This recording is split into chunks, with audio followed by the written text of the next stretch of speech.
Hello, everyone, and welcome. My name is Shanila Khoja Mulji, and I'm a faculty member at the Al Walid bin Talal Center for Muslim Christian Understanding here at Georgetown University. It is my pleasure to welcome Zain Bandali, the author of Mehndi Boy, Zaheed Damani, the author of How Can I Tell My Mawla I Love Him, and Alim M, the author of Ya Ali Madad Everyone. Azmina Dhalla-Shivji has fallen ill and so will not be able to join us, but we wish her well. These children's books center Muslim protagonists and specifically Shia Muslims, and so they're an excellent site for us to consider the making of Muslim childhoods in America. For those unfamiliar with Muslim history, I will take a few minutes to share who Shia Muslims are, although this is an extensive area of study, and so I would encourage the audience to read further on the subject. Shia Muslims are a historical religious minority.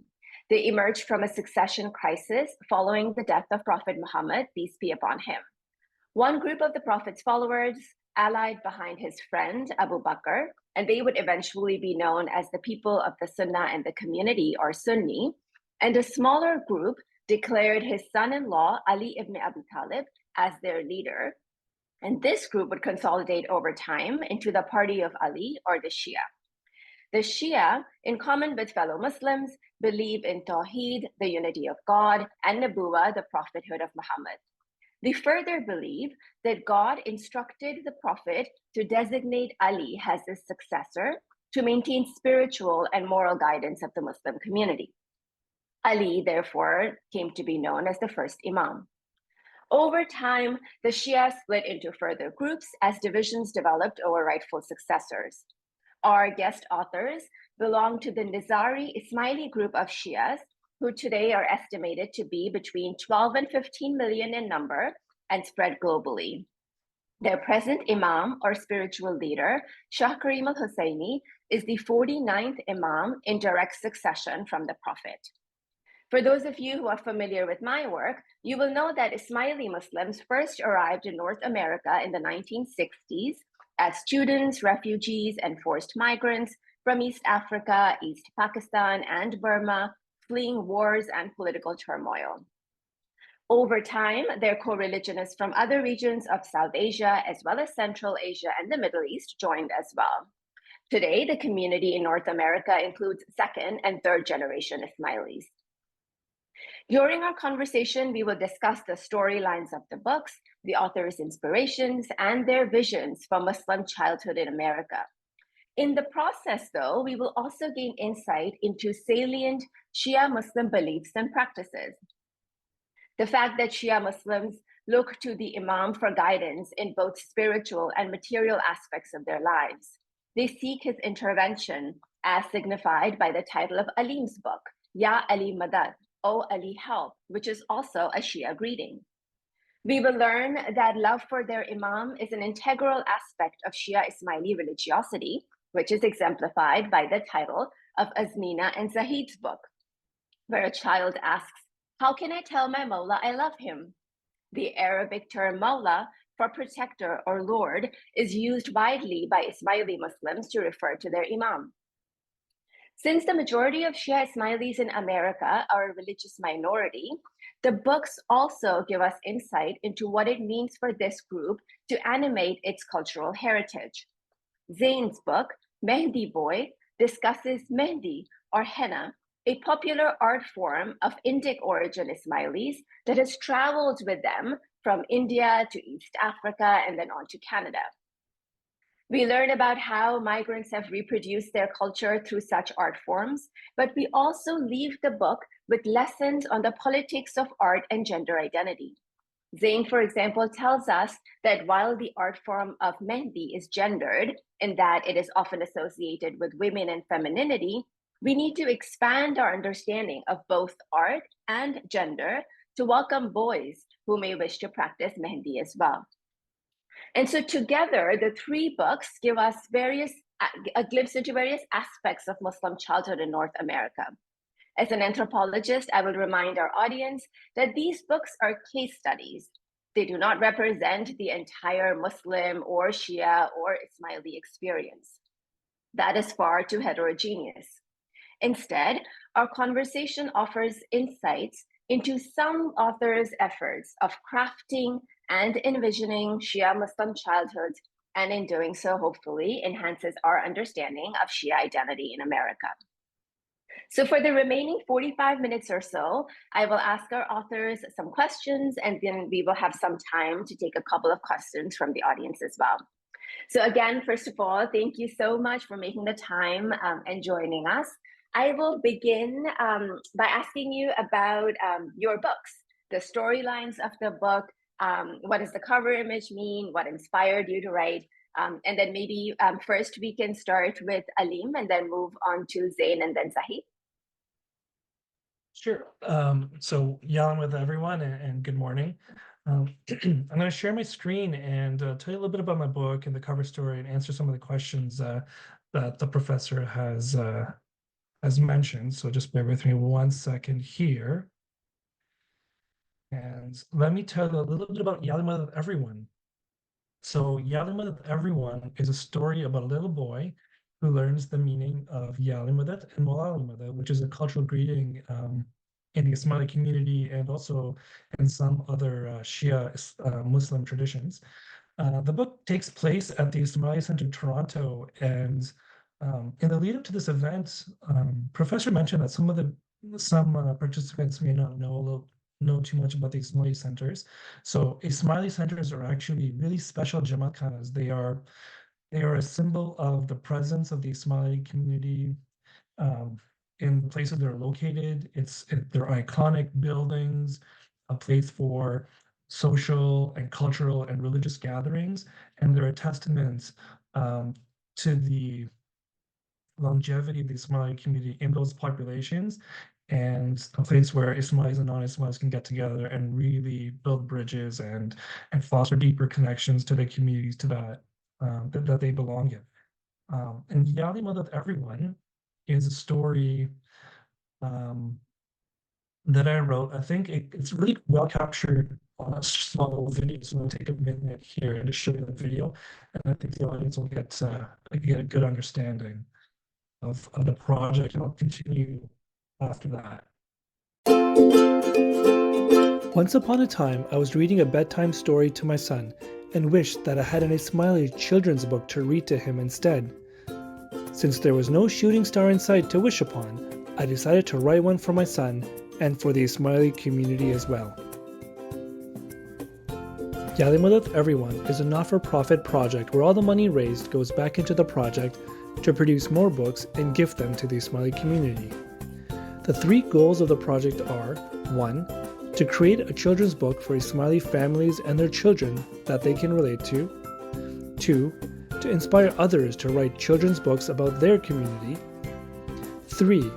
To create an opportunity for people to participate in gifting as many books to the community as possible. Ali Madad Everyone takes place at the Ismaili Center, Toronto. Readers follow a little boy attending evening prayers at Jamaat Khana, where he comes across a variety of people and learns the meaning of Ali Madad and Mawla Madad. The book is professionally illustrated and edited to ensure the highest quality and professionalism. The 7x7-inch book has 24 color interior pages printed on premium heavy stock paper with rounded corners to make sure no one gets hurt. The book is even bent and spill resistant just in case of any accidents.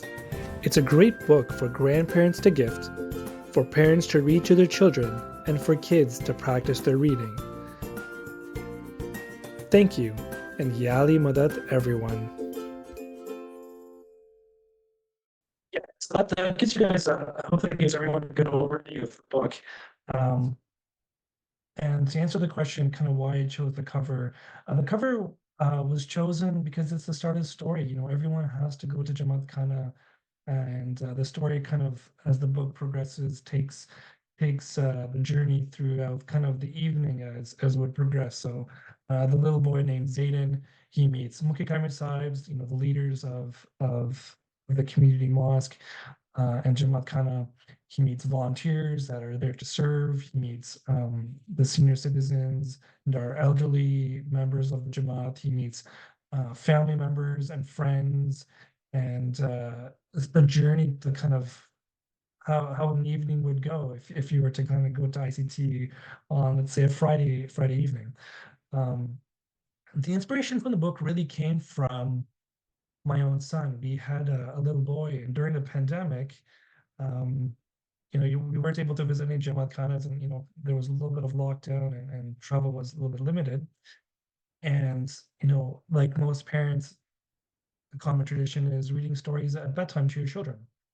And we found ourselves reading, North American books to our children and thinking, wouldn't it be nice if we had something that had an Ismaili little boy, if there was some representation. Um, and it would be lovely just to have a story about our culture with pages about people that we see in our community saying our cultural sayings and something that people can relate to. And so this was the genesis of Yada with Everyone. And it's just been an incredible response because we were able to create this representation of a little Ismaili boy going to Jamaat Khana and seeing the characters as he goes about his day. And that representation matters. And really, the most incredible thing has been how little children's eyes light up when they see, oh my God, that's a Jamaat Khana. This is someone that looks like me. This is what I do. There's a page when a little boy, Zaid, the little boy, is hiding behind his mom's legs and is shy about saying Yalimada to an uncle and auntie, just their parents' friends.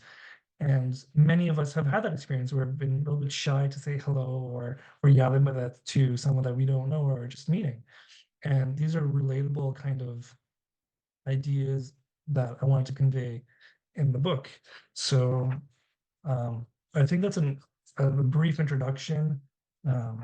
Pastor, if you want more, I'm happy to continue maybe on a later question, but let me hand it over to Zain or the next participant and wait for your next question. Awesome, thank you. So maybe Zain, you can share your inspiration and storyline of the book. For sure. Hi, everyone, and assalamu alaikum. And yeah, good morning. So I am going to share my screen just now. And can everyone see my screen, hopefully? Yes. So I'm just going to begin by, kind of just sharing what my book is. There's actually a question I already saw that was like, are these self-published? So my book actually is an Anik Press book that was just launched in October. And Anik Press is a pretty significant publisher here in Canada. They do some very big names. And I was extremely fortunate to get their mentorship program back in 2021 and launched Mehndi Boy. So I'm going to do a little bit of a synopsis and kind of talk a little bit more about it. Tehzeeb drew curvy clouds, grand galaxies, squirmy squiggles, and delicate dots. He made charming checkerboards and even perfected paisleys. His practice was finally paying off. The first time Tehzeeb tries Mehndi, his passion for the art form blossoms. Soon, he's creating designs for all his friends and family and dreams of becoming the most in-demand Mehndi artist in town. So Tez is hurt and confused when his favorite uncle tells him Mehndi isn't for boys. His art brings people joy. How could it be wrong? Tehzeeb doesn't want to disappoint his uncle, but when a crisis before his cousin's wedding puts his talents to the test, Tehzeeb must find the courage to be his true creative self. Right, so that gives a little bit of context into who Tehzeeb is, our main character right in the middle there. And in many ways, he's my inner child. I know growing up, I loved to put Mehndi on. That was something that I would always enjoy doing at Kushalis, Eids, weddings, different events. And so what we have here is very much what Professor Kojamoji said initially, is this object, this phenomenon that traveled with people from Kutch and Kathiawar in India to later East Africa and finally in Canada. And we see a little boy and him trying to negotiate where that beautiful art form fits in his life. The cover itself evokes family, community. It shows affirmation. As you can see, everyone's kind of holding, well, having their hands set up with Mehndi. He's also holding it in his hands. We have someone in the back who's Aya's uncle, who has his arms crossed. So that kind of evokes some question of like, okay, is everything okay here? What's happening? A very small Easter egg, if you will, is on his wrist, Tehzeeb's wrist. There's a gatpa jodoro or gatpa dhaga. which is essentially almost you could say a talisman. It's a protective thread with 7 knots, which is to protect from calamity, and ensure for mushkila san. That is in our tradition. And really what it's meant to be is a juxtaposition. It's a juxtaposition between an ancient art form that's often been associated with femininity and a boy. And it's like, oh, this is different. And it's really just a question. It's a kid-friendly way of asking a question of, why not? What if? What if boys were allowed to nurture their creativity from a young age? And why is Mehndi any different than painting or sketching? Why can't art just be art? I was also very lucky to get the Silver Birch Express nomination. This is a very significant nomination in Ontario, my home province in Canada, where essentially this book will be voted on by grades 3 and 4 students in the public and Catholic school board systems and private as well across the province. And there are other schools across Canada. So this book that is steeped with Indo-Tanzanian, East African, Ismaili culture. So I'm going to just go on to my next slide and say that's really supposed to be a multi-generational book. I wanted to make sure terms in my languages, such as Kutchi and Gujarati, were used. And I think there tends to be times where Hindi has supremacy often. And so it was very intentional of using terms like pitti, ghagra choli, bai, and bha. As you can see here, there's other Ismaili terms that we would use, like mukhi sair, nikah, Quranic, roji as well. There's also Swahili, Farsi, and Arabic. And so it's supposed to be a multi-generational text in many ways. Because it is an illustrated early reader chapter book, it's kind of the best of both worlds. It's really good for like a story time reading for a child who's younger, but it's also great for a child who's just starting out, on their own between 6 to 12. For context, this is me. I loved Mehndi growing up. And for me as well, being queer, like Mehndi was actually the way I really first experienced my own femininity and really negotiated like, oh, this is actually a traditional art form, but this is not necessarily what femininity looks like in North America. And so it was my way of negotiating and really learning why can't other folks also enjoy that art form just as I had? And so, as you can see here, I'm not the best Mehndi artist. I'm definitely not Tazib's level, but it shows that resilience, that community building and placemaking. Here's actually me at my local Jamaat Khana, Etobicoke Jamaat Khana, just in Toronto in the West End, where I actually got the opportunity to do it with the rest of the Mehndi aunties. I put it on elders in our Jamaat, they did it on kids, boys included. For around 8 years, I've been doing that. And so, again, not the best, but something I still loved to do. Who is Tazib? So Tazib is essentially my inner child in many ways. As you can see, he has like the squishmallow. He's his little unicorn. He's very artistic. He dreams about Mehndi. And so he's very much this little version of myself. And there's a lot of similarities between him and I. As you can see here, at least the picture on the right, there's something that's very recognizable as Shah al-Husseini, the 49th Imam of the Ismaili Muslims. And although in the text it's not mentioned that who he is or anything about that, simply by having an illustration that has the Imam just in a photo, in a frame that's on the wall in his room, had such a tremendous impact on so many children that I've seen read this book and little kids too who are like, oh my God, that's Mawla Bappa. The illustration on the left has some of the Indo-Tanzanian influences. So there's an African mask.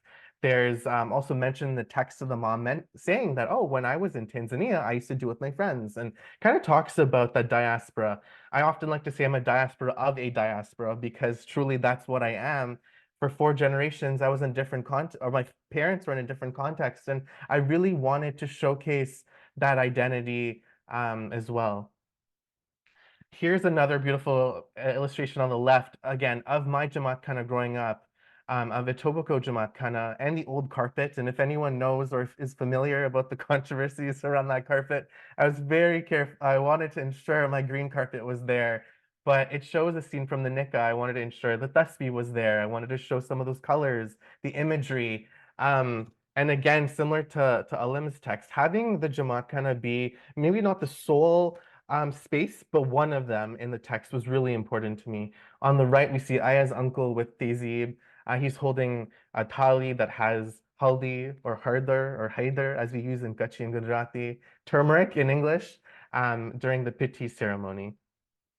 Like I said, I launched this around 3 months ago. This was me at my launch at a Black-owned bookshop downtown Toronto. Really lucky to be welcome there and have that space and get to share. I actually had Al Kaki, who is another Tanzanian Muslim who is an imam, the first ever gay imam, I believe in Canada, who attended, as well as Asma Malik, who's the deputy mayor of Toronto, the first hijab wearing counselor as well, who were in attendance at this event. A beautiful cake. I just want to show it because it's one that really inspired me to have friends that supported me to make a cake like that, to have mehndi. I have an example of the mehndi cones we had for the launch as well. And finally, this huge endorsement from Ali Sethi, our favorite Basuri singer, for those who are familiar with the most Googled song of 2022. Mehndi Boy feels warmly familiar and highly original at the same time. I was totally charmed by it. So that's where I'll leave it now. And then again, I can answer any questions later. And I will pass it on to Zaheed. Thank you.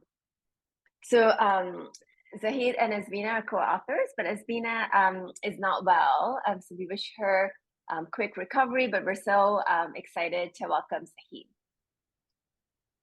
Good morning, Ali Madad. Assalamu alaikum, everyone. My name is Zaheed Damani. I have slides. Can we have those shared on the screen? Thank you so much. So Azmina and I are originally from Calgary. I'm currently living in Toronto, and Azmina is in Alberta. And we started working on this book, How Can I Tell My Mawla I Loved Him? I Love Him, in 2021. There was a call out within our community for content for Ismaili authors, by Ismaili authors for Ismaili children. And it's in that process that this story came to us of a young girl named Inara who wonders, how is it that I can tell my Mawla I love him? And as was mentioned in the introduction, the term Mawla refers to the Imam, but historically it's a word of significance that has meant friend or master or lord, and so it's a term that will be familiar to you from a number of different contexts, as a term of endearment, as a term of respect as well. And so this young girl wakes up one fine morning and has this question, and she wonders, how is it that I can convey my affection? How can I show or tell my Mawla that I love him?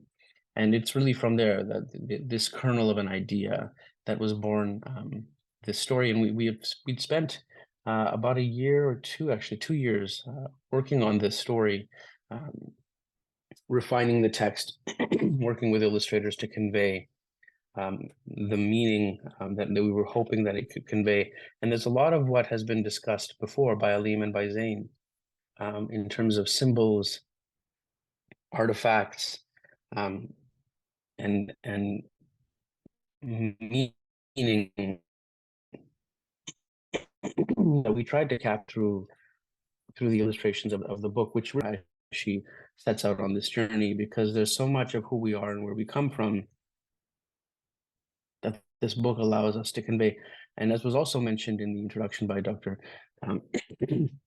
Shanila, that our community is one that is diverse. There is a plurality of there's diversity in terms of the languages within our community, the cultures within our community, the heritage of our community. And we were hoping that all of that could be reflected back to the audience or to the reader in the story. And so when we ask, the question of what is the storyline of the book, it is one where this young girl, sets out to answer this question, but in so doing, there's a lot of the tenets of our faith and of our practice that are reflected back to her as part of that story. And so as we can advance the slides to the next one. As she sets out to answer this question, she first starts to interact with the world around her, immediately around her. So that includes her bedroom, that includes the world outside of her window. And you can start to see that, she lives in some kind of, I guess it could be Western or Eastern, but we meant it to reflect a Western context. And then as we start to dissect some of the items that are in her immediate surrounding, you'll notice that there's a banner on her wall that says Ya Ali Madad, for example. And you'll notice that on the wall there is hanging a volunteer's uniform, because service is very important in our community. And so if you ever attend a Jamaat Khana or a place of congregation where Ismailis meet and spend time, you'll notice that there are people who wear a certain combination of clothing or a uniform that would indicate to you that they're a part of the voluntary group at that establishment. Now, recently, our community will know that there's been a refresh to the uniform, and so we're hoping in subsequent editions of our book that this can be updated. But for now, this is meant to represent the junior volunteers uniform. You'll also notice that there's a shawl on her bookshelf just behind her from the Diamond Jubilee, and that'll be an iconic time and color that members of our community will recognize. That marked the 60 years of our Imam's leadership. And then so that's sort of behind her, over her left shoulder, and then the pattern there is also highly recognizable. You'll notice that there's a bird outside of her window as well. And there's a text on the wing of the bird that says Ali, and there's an architectural pattern around the window as well. And that architectural pattern can be found in the building on the left side of the page, which is the Ismaili Center, Vancouver. This is also very much in line with what Alim discussed earlier, which was the Ismaili Center, Toronto. There's a network of ambassadorial buildings around the world, 7 now. The 7th is soon to be open. For those who are joining us from the United States, it'll be in Houston, and it's a huge point of pride for our North American community, but also our global community, that is soon to be open for us. And so there is the Ismaili Center Vancouver there in the back, and all of this is really meant to be part of Inara's exploration, because the question that she asks, really kind of takes her far and wide to answer this question. And what we were hoping would be reflected back to her as she continues to ask this question is the multitude or the multiplicity of ways that exist in order for her to show her affection or for her to show her admiration, in this case of her Imam. And all of the answers to this question are firmly rooted in the ethics and values and practices of our faith. And so if we advance to the next slide, you'll see. And so just like Zain and Alim artfully included as a part of their description and their books, we've also sought to use best practice in this space. And so very appealing to young readers will be personification, alliteration, and so we've sought to use these tools as well. So you heard it, for example, in Zain's descriptions of Tazeeb and his acquisition of skills when it comes to the alliteration that he used as a part of his description. So in a small way, you'll see as Inara asks her mother this question: how is it that I can tell my Mawla that I love him? Her mother responds, there are so many ways that you can do so, but you might also try to show that you love him rather than simply telling him that you love him. And so at this point, there's a transformation, there's a glint in her eyes, and she comes to life, and she had so many ideas. And so the immediate next page is her jumping to her feet like a chasing cheetah. She jumps to her feet and sped to the kitchen. And so here we have personifications. Mawla turns into a cheetah, and she starts to help her father pour the chai. So Inara helped Dad make breakfast by pouring the chai, and chai is something that is very commonly served in communal gathering spaces. It's very much part of the social fabric of our community, and you'll notice that by again, as Alim and Zain drew attention to the nuggets or the Easter eggs in their illustrations. We have some sprinkled throughout our book as well. So in the bottom right corner, you'll see that there's a plate of Maria biscuits, which are a favorite. You'll notice that behind the left shoulder of her father, there's a bottle that says secret chai spice, because every home must have one of those. You'll notice behind his right shoulder that there's a bowl of fruit, and there's also a bottle there that Ismailis will recognize as well, probably also from their kitchens. And then at the back wall, there's a little prayer that says, "Give us this day our daily bread," which is a common prayer across faiths, but something that Ismailis may have on their fridge or on their walls from the 70s and 80s. I know that we certainly have those in our home. And then lastly, as she's helping her father pour tea into the cups, there are some logos on the cups that contain the beverages that are being poured. It's very subtle, but the cup that's in front of Inara is meant to contain milk or chocolate milk or something less hot. But she's pouring tea into these cups that contain the logos associated with the Ismaili centers. Now, those with a keen eye will notice that there's 6 mugs here representing the 6 Ismaili centers that are currently built. But there is a 7th Ismaili center that is coming, and you'll see that on the next slide. And so for those who are joining us from the US, you might recognize the building that is just behind the grandfather, and that is the Ismaili Center Houston. So again, here, like a busy bee, Inara went outside and planted vegetables in her garden with her baba. So this was an attempt to bring a multi-generational lens to the story, to show that Inara has a broader family that she lives with. And so the inspiration for this story, as I wrap up, it was to answer questions we commonly encounter. Inara was inspired by young children in my life, in Azmina's life, who ask questions, who are very curious, and seemingly simple questions can be deceptively simple on their face, but they can allow us to go on journeys that really unearth a lot of beauty. And in this case, we have drawn from the beauty of our traditions, our homes, our families. The main character, Inara, here can be Central Asian, South Asian. She can be from Syria, for example, or really any part of the world.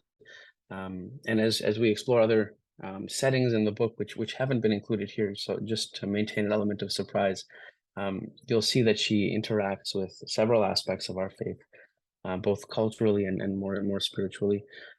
And the last question that was asked of us was our vision for Muslim childhood in America.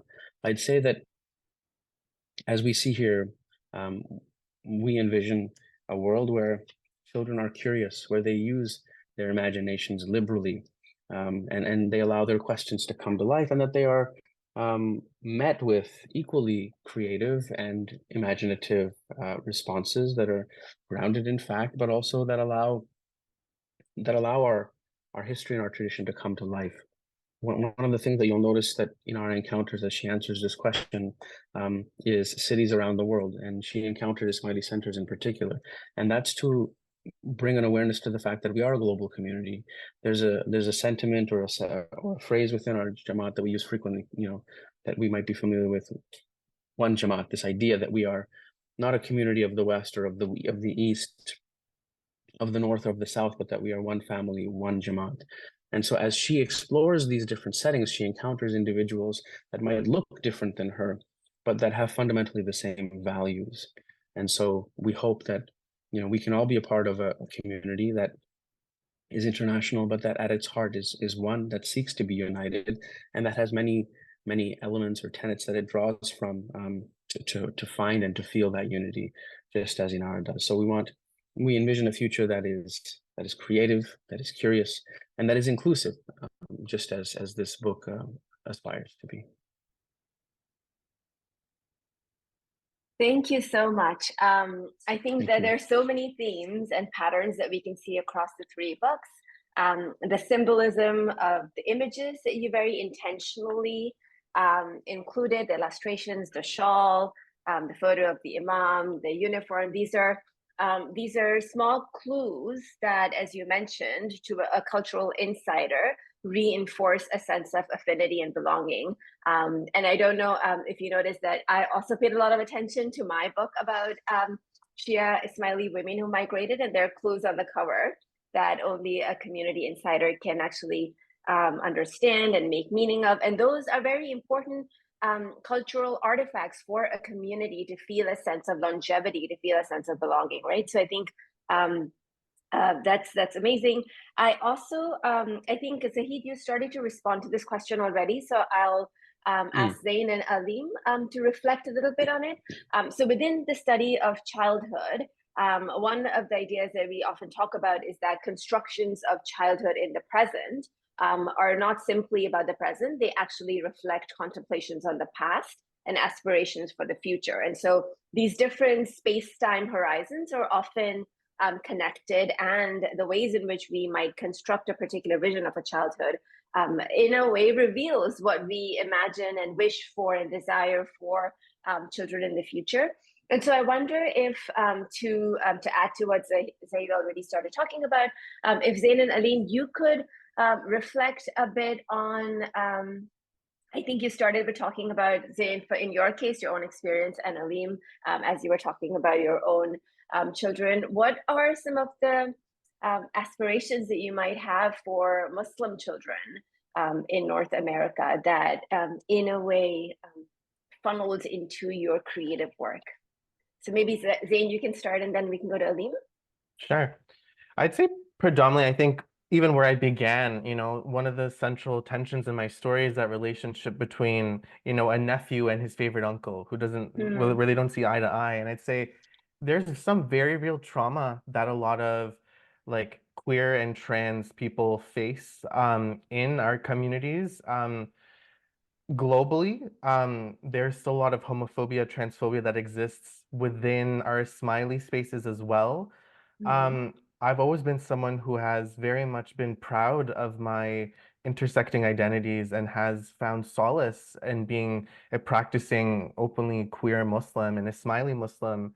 And so at the end of the day, this book is for kids though. So really what it was saying was, hey, why can't art just be art? Again, it returns to that theme. Why can't a little boy be celebrated who innocently just wants to have Mehndi on his hands and do it on other people? It's such a fundamental, simple question. And I think that's ultimately what it was what if, what if at a young age I was encouraged to always do Mehndi so I could be Tazeeb's level, right? Which I'm not. Maybe inshallah one day, but I'm not there yet. Those But are beautiful designs. Thank you. And I think that's also important too, is there's a big question in my book also is around perfectionism and anxiety. And it's like, do I have to be perfect? No, I'm not. And only Allah is perfect. And so what about practice makes progress? What if, even if he makes a mistake, that's still okay because he tried his best. And so there's a lot that's been packed into this book. But that's kind of what I'd say. It's that dream for a future where like we can be a little bit more forgiving and a little bit more questioning of like, hey, why have we held on to these beliefs for so long that don't serve us anymore? Yeah. Thank you. Alim?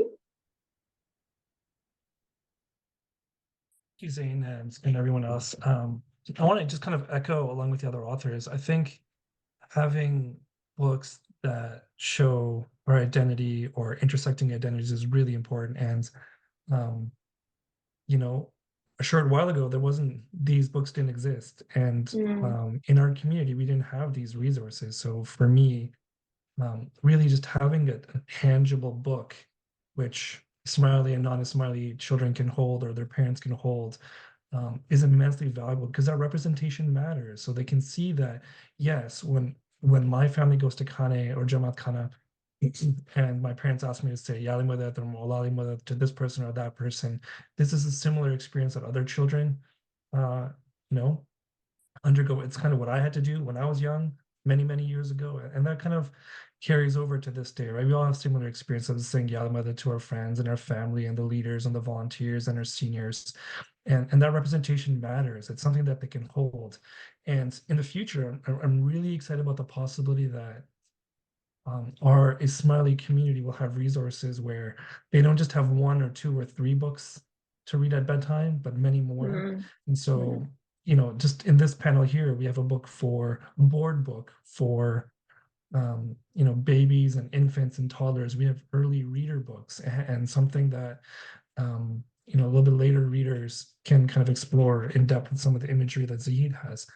But one of the most interesting things that's happened in my experience in my project is the impact it's had on non-Ismailis and how they have kind of how they kind of take in the project. So, for example, one concierge in my building that has no Ismaili friends, no connection to the Ismaili community, was so excited about the book because I'd written it, and she wanted to purchase a copy to share with her children, just to give them a sense of the diversity and plurals in the world.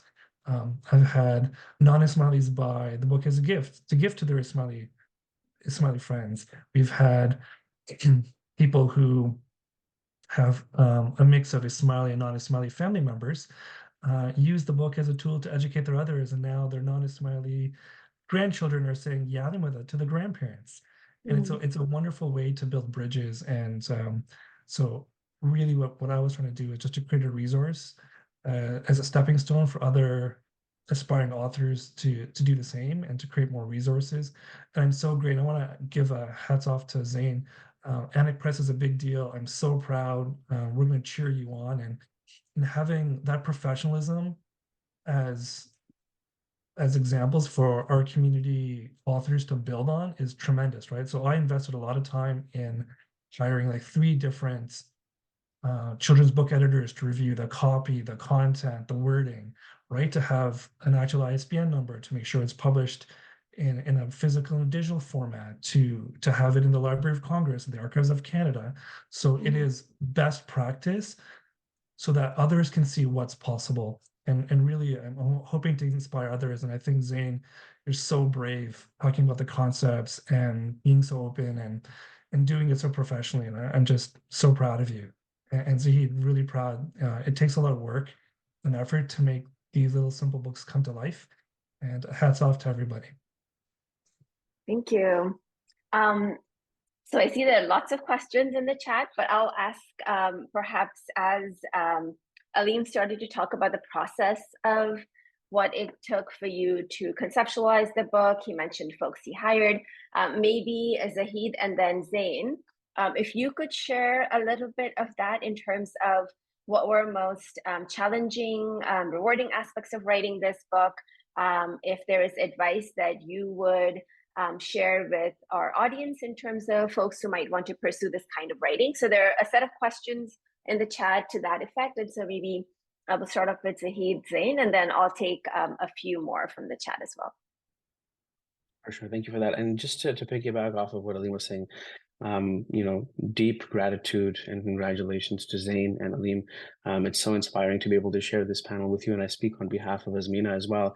When we started this journey 2 years ago, there weren't a lot of places where we could go to encounter Ismaili authors or original works by Ismaili authors. There have been, for sure. There are Ismaili authors that are published whose work is readily available. And I know that because when I was in Calgary, I was an MC like 10 or 15 years ago to introduce one of these authors and their works. But really, I feel like we're sort of at a watershed moment in our community, because this year alone, we have our 3 books, but there are easily 3 to 5 others that I'm sure all of us have all encountered, whether it's on Amazon or whether it's through the WhatsApp groups that we're in. And so there's been a real emergence of individuals coming forward and telling stories that are either inspired by who they are, where they grew up, or to reflect the places where they're living. And so they're not necessarily stories from our community, but they embody a humanity and very much a spirit that comes from our tradition.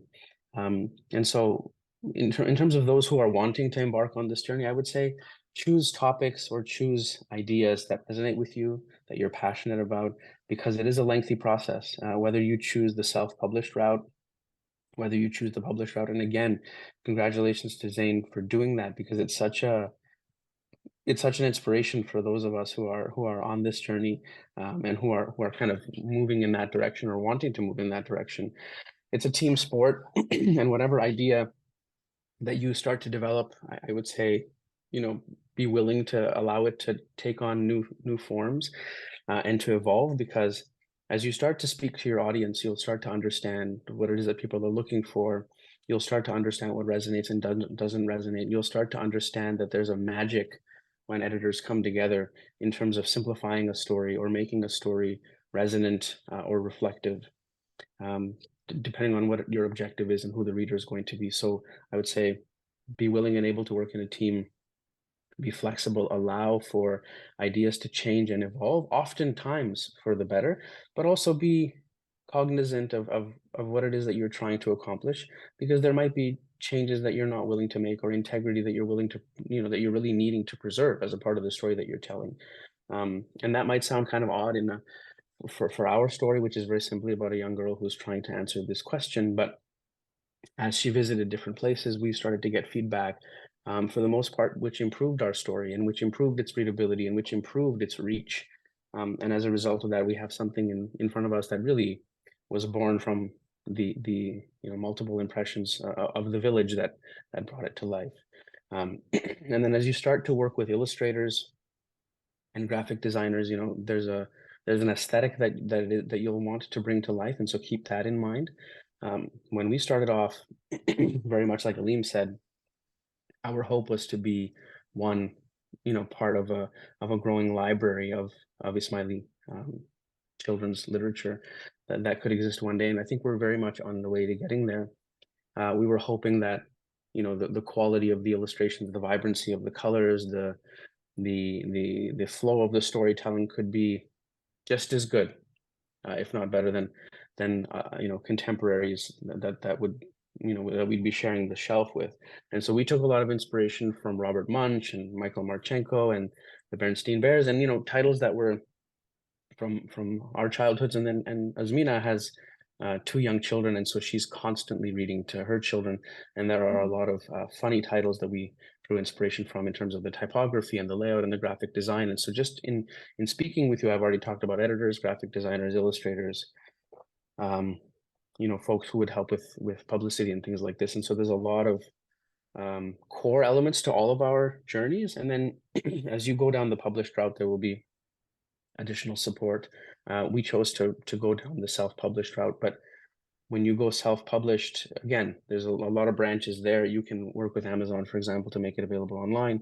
In our case, we created a website where people could access the content, because it is niche content, but it also reflects some really personal elements of storytelling that might not be suitable for everyone, on Amazon, for example. And so, Azmina has a lot of books in her basement, and we ship, one book at a time, which would be very challenging, but we've managed. And Alim, I'm sure you've had to come up with a system, because I was one of the recipients of the beautiful video that you had created, and in creating the demand that you had, you also needed to figure out how it is that you were going to be reaching people. And Zain, same thing with you. So alhamdulillah, we all have global audiences. We all have folks from around the world who have sought to have copies of our book, and it is only through their love and support that this can continue. So with that, I would just say thank you to all who have supported us and who will continue to support us. It really does take a village. Thank you. Zain, do you want to share something specific about the process for future writers? Yeah, for sure. I'd say, so you mentioned most of them, but a part of it was just fundamentally believing in yourself for me. Thinking, knowing, embodying the fact that a story needed to be told, and being unapologetic in making sure that story got told. And this was a very multi-layered, multi-year process for me. And, even just having a publisher gives me a ton of credibility, but at the same time has meant that there were times as well, there was some pushback from institutions. I say that, but I'm currently now reading at all three councils within Ontario, at libraries within Jamaat Khanas. But it wasn't always as straightforward. There was a lot of creating relationships, explaining, yes, it is about pushing gender norms, but it's done in a very appropriate way for an age group that actually, yes, it's credible. It's a credible text that is with a publisher that is one of the most significant publishers in Canada. That yes, it is got a nomination where your child is going to be reading this in their grade 3 or 4 classroom anyways. So there was a lot that I must say that like sometimes pushback comes because people are just not sure. They have their own preconceived notions. They make judgments off of your book without even reading it. But I will say in general, the response has been incredible. So many different library conveners, library supports within our Jamaat kind of system, as well as like the broader community, going to public schools the other day. I had maybe just 4 Ismailis at this public school throughout the day of me being there. And one little boy came up to me really excited. It was like, "Ya Madad," and I was so taken aback. And he was like, "I read your book at home." He's like, I was doing Mehndi one day and he shared that, his friends were saying it wasn't for boys, but he's like, but then my cousin told me it was. Like, boys can do it too. And he also complimented my Air Forces and after, and I'm like, great, did you have any other questions about my book? But having an interaction like that with a little boy who's super excited and like wants to celebrate the fact that, he actually got represented, and having that opportunity to be like, oh, I read this at home and I knew all the references. Like it's such an insanely affirming process. And so I will say we need to give more credit to our community. And I will say the Somali community has surprised me in so many positive ways with its capacity to truly be pluralistic and maybe embody and envision what is that vision of what our Imam of the time has talked about for so long. So I'm very thankful for the response I've received. Um, I think we still have a long way to go, but I think in general, I'm always very pleasantly surprised when I see, the willingness of even young millennial parents to like want to showcase these stories that maybe haven't been told traditionally and really question why they haven't. But yeah. Thank you so much. We only have a few minutes left for the session, so I will just perhaps ask one of the questions here.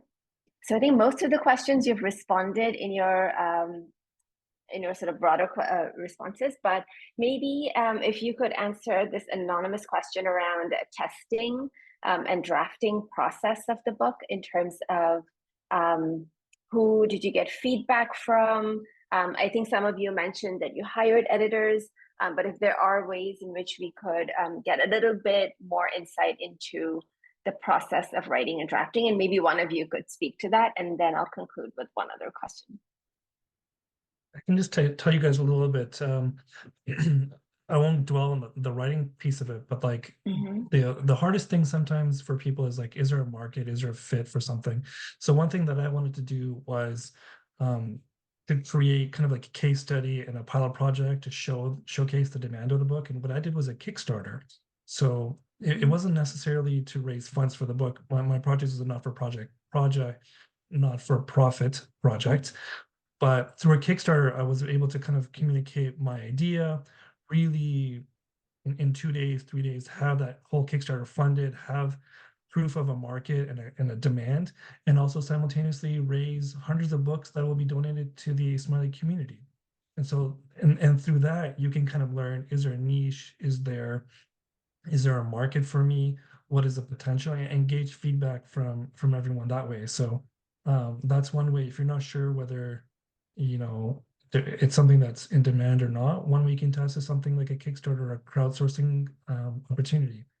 And it's a great way to market. Beyond that, I haven't done any other marketing, so I can't speak to that front. Maybe Zain or Zai can chime in about marketing. Mm-hmm. Zain or Zaheed, maybe one of you could take that. Zaheed, feel free to go ahead. Sure. So the question was around specifically the writing process, or can you repeat that? Yeah, so the question says, can the authors talk about their drafting process to develop the text and artwork of the stories? And how did you get feedback from communities? I see. Yeah, for the testing and the drafting, a lot of that was just sort of internally between Azmina and myself. We would sort of, bat the text back and forth, and we actually our beta testers were Azmina's children. So she has two young children, and we would run the ideas by them. And if there was something that stuck, or if there was something that was funny, we knew we were onto something, and so we would kind of maintain it. And then from there, we went to other young parents or families with young children, and we would just sort of very, in an ad hoc way, very informally just share the text and get feedback. And then as we got closer and closer to a final product, we started working with early childhood specialists and individuals who were qualified to comment. And then what was unique about our process is that there was actually an Ismaili children's literature panel that had been struck at the time. I don't think the panel exists anymore, but it was specifically to explore this idea of, what will it require to create a library of children's content? And so there were subject matter experts on that panel. There was representation from across our diverse communities within, or the diverse cultures within our community, who also weighed in and gave feedback. And the reason why that process was important to us was one of the stated objectives of our book was to create a world where Ismailis could see themselves reflected back to them. And I think Alim and Zain, you have masterfully accomplished that in your books as well, where there is a lot of content available when you walk into a bookstore and you look for Muslim literature. Some of it will be familiar to us, but some of it won't. And so there are nuances, there are elements of our particular community and heritage that is not represented there. And I think that that's what's unique about our endeavor here. And that's what ties into my next point about marketing, which is when you work on creating high quality content that is as good as what's, or better than what's available at this particular moment, people will notice. And they will want those books on their shelves if they're colorful, if they're vibrant, if they're well put together, if the production value is there. As you saw from Alim's book, for example, board books are difficult to make. And it's even harder to make a good one that is going to be versatile and long lasting. Zain, the palette of colors that you've chosen, for example, the aesthetic of your book is very much resonant with the story and with the age category, and there's a lot of science that goes into the marketing as well. And so I would encourage you to speak with individuals who have experience in that field. Please feel free to reach out to us if there's any way that we can support for those who are asking these questions. But we also found a lot of information on the internet, simply on YouTube, or simply by looking at the web pages of publishers to see what their expectations are. And are we meeting the expectation for best practice? Because if we're not, there's no way that people are going to take our publication seriously. These aren't just things that we can put together on Microsoft Word or on Canva, or for a weekend user of Photoshop. I mean, there's a lot of thought that goes into the graphic design and the layout and all of these things, from the choice of paper stock, Alim, you mentioned that, to the typography, to the quality of the materials. Is the cover laminated? Is it not? Is it matte? Is it glossy? Is it hardcover? Is it soft cover? These are all things that we discovered as a part of our process. So I'd say stay curious and consult. We've heard this line, right? There's no greater support than consultation. Yes, of course. Thank you. So I'll conclude with one question. And I think this question is also a question that came to me as I was curating this session, and some folks emailed me about it. There is a way in which when we do sessions on Shia Muslims, it automatically gets marked as sectarian. And so I wanted for us to think a little bit deeply about what does this mean, and do such sessions create divisions, or are there ways in which we can actually think about specificity with thinking about, okay, there are underlying, of course, themes and ethics that are broadly shared. And so the question, would the authors or anyone else be interested to write Muslim children's stories without sectarian divisions?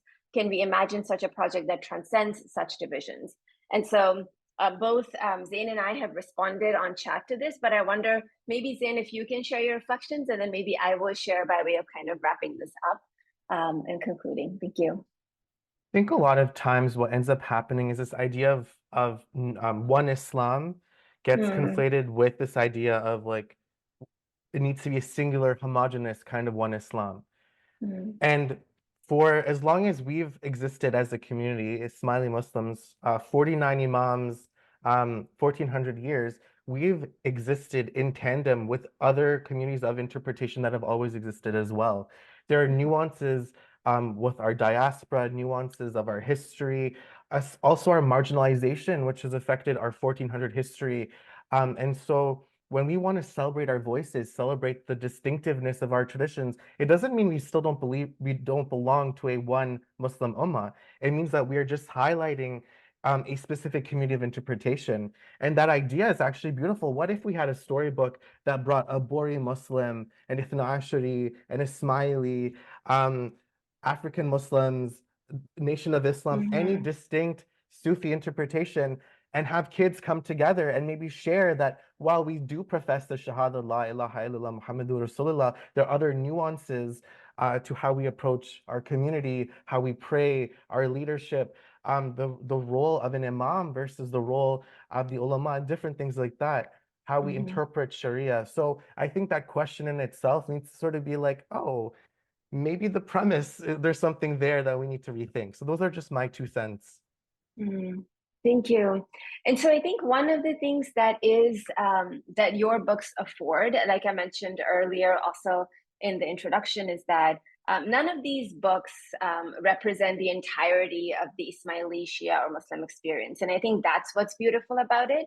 As I mentioned in the intro, within Ismailis, there is a lot of diversity. And the group of children that we are seeing perhaps are heavily drawing on the Indic heritage of Ismailis, even though, as we see in Zaheed's book, we're seeing some of these connotations of languages that circulate within Central Asian Ismaili communities.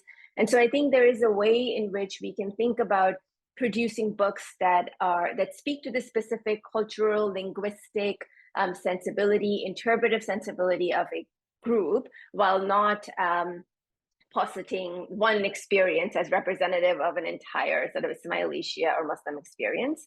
And so I think that's what's so beautiful about all of these books, all of your books, and I hope there'll be many more books that celebrate all the diversity and interpretive landscape. So it shows us that Islam is capacious. Islam can hold all of us together. Thank you so much for making time. I also want to thank Azmina. I know she's not well, but she was with us in terms of organizing and engaging with us. So we want to also acknowledge her towards the end.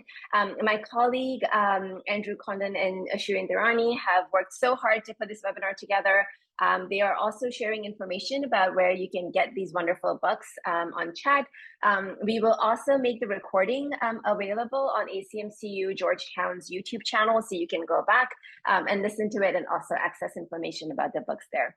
Thank you, everyone. We will see you, inshallah, at the next webinar. Bye.